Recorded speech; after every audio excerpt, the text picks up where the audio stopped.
Hi everyone, my name is Noreen and no, I won't say my surname, sorry, say that again. Hi everyone, my name is Noreen and I am 25 and I live in London. Hi, my name is Pamela. I'm 30 years old, surprisingly. My name is Jolade, but I've been called Jolade, Jolade, Jolada, Yolanda. My name is Christabel. Some people call me Christopher, Tinkerbell. So yeah, Christabel. I'm from Nigeria. I'm Yoruba. I'm originally from Zimbabwe, from Nigeria.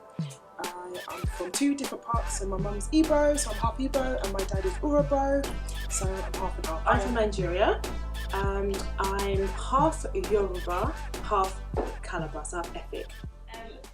Name one interesting thing about yourself. Yeah. Oh, I thought about that before and I can't remember now. Interesting thing about me, I'm a bit of a geek, so I watch things like anime, so Naruto, Bleach, Dragon Ball Z. I also like reading manga. I love all things Japanese. I also love reading Marvel comics, DC comics. Yes. I've been to Comic Con dressed as Storm. Yeah. Oh no, really? Yeah. Okay. One interesting thing, I wouldn't say it's very interesting, but food means a lot to me. So cooking, eating, nice food. Like when I go on holiday, the highlight for me is the food, you know. Food generally is what's so important to me. And I can actually cook. Like I can cook really well. Like if I taste something, I could replicate it. Like I'm actually quite good at cooking, but a lot of people see me and they don't think I can cook, but I can cook really well. Like I had a little, catering thing at some point. Like, yeah, cooking means a lot to me, and it's, yeah. So I'm quite an avid badminton player. I actually took it on last year in October, but I'm really got a vested interest. It keeps me fit and I get to socialise with different people in my local community. I also like going out with friends and socialising, and yeah, I'm down for fun basically. That's bad. That's not going to go down well. What did you say? I'm down for fun! I actually had my own natural hair care line, but that's another story. Right now, if anyone needs any advice about natural hair, come to me. Maybe not. Brilliant. 3 things I can't live without, right? One is just because I actually can't live without it. It's contact lenses and glasses. Okay, off the top of my head, I'm gonna go for Baileys. I want to go for... What? You're going for pounded yam? 3 things I cannot live without. Music. Whoop! My mum, love my mum. Hi mum, if you're watching. My family, as you know yourselves, I love you. And natural hair, absolutely love natural hair. Secondly, I'd have to say weave, thank God for weave, because, yeah, my natural hair is alright. However, this keeps things in the right, just saying. Third thing I can't live without, can I say food? I know, I kind of talked about food earlier, but then when I say food, I mean good food. Like, food is like therapy to me, it makes me feel better, if I'm having a bad day, pounded jam and egusi or amala and ewedu, I'm good. 3 things that I can't live without. The first would be my phone, my Samsung S8 Plus. Because to be honest, everything's on there, right? Second thing, I guess, would be, probably Baileys. Love me a nice glass of Baileys, that would be nice. And the final thing would be my Bible, definitely. In fact, that'd probably be number 1.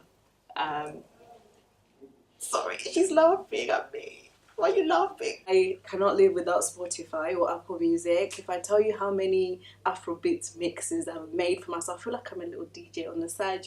Also, my iPad.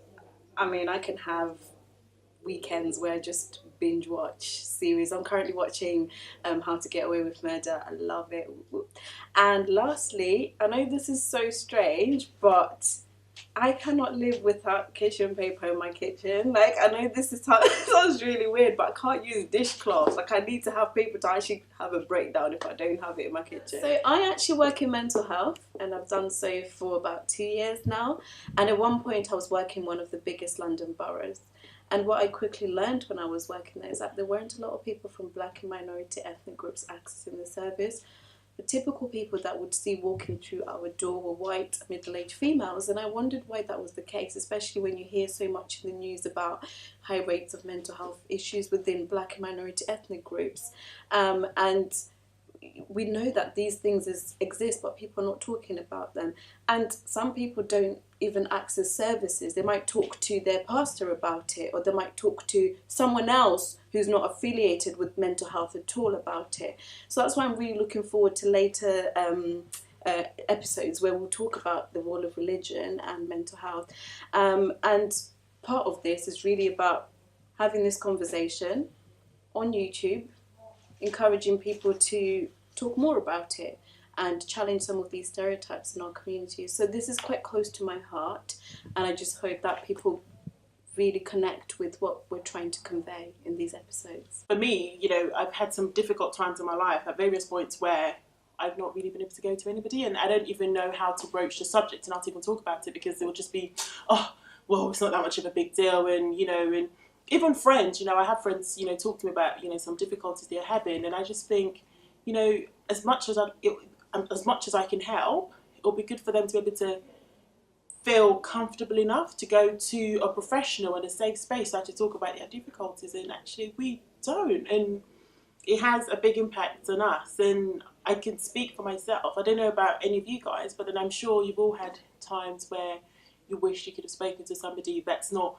you know, your friend or your family. There's only so much friends and family can do. I hope that by doing this, by talking about some key things that perhaps might be the reason, religion, culture, stigma, fear, don't know, but hopefully by talking about it and getting you guys to please help us to understand as well, we can I don't know, we can make a change. Hopefully it's some attitude change. That's the reason why I'm doing it. I have a passion for mental health awareness. I absolutely love psychology. It's so interesting to me when people were talking about mathematical issues and geographical issues. That did not interest me at all, but psychology certainly did, and that's what I've done my whole life so far. I jumped at this project because it's so inspiring, and it's bringing awareness, which I'm all about, and it's bringing awareness to a community that need it. They need support, they need education, it needs to be highlighted, and this project hopefully will do that. And that's why I decided to put my name and get involved, like get really involved with it. So I'm hoping that someone somewhere is going to, first off, understand that it's okay, you're not alone. Second off, understand that there are people here just like you that are willing to help you. And lastly, reach out for help. Grab the support, because again, just to re-emphasize, you're not alone.